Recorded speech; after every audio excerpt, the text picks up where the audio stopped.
Okay. இப்போ ஈரோட்டில் வந்து திரு விஜய் அவர்கள் பேசின பேச்சை பார்த்துருப்பீங்கன்னு நினைக்கிறேன். அதுக்கு முன்னாடி அவங்களுடைய நிர்வாகிகள் பேசினதுலேருந்து ஆரம்பிக்கலாம்.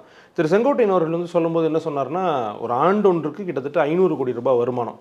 அந்த வருமானத்தை விட்டுட்டு ஒருத்தர் வராரு அப்படின்னா அது வந்து மிகப்பெரிய விஷயம். எம்ஜிஆர் அவர்களுக்கு பிறகாக இவர் தான் அப்படி வராரு அப்படின்னு புகழாரத்தோட பேசியிருந்தாரு. அது வந்து நிதர்சனமா நீங்கள் எப்படி பார்க்குறீங்க?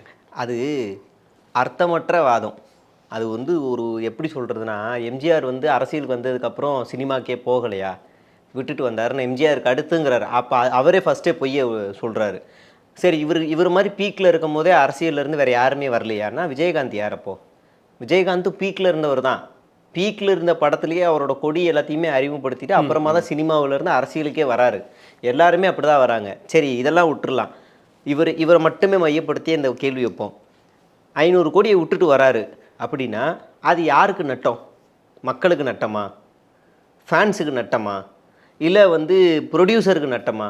யாருக்குமே நட்டம் கிடையாது. விஜய்க்கு மட்டும்தான் நட்டம். விஜய்க்கு அவ்வளோதான்.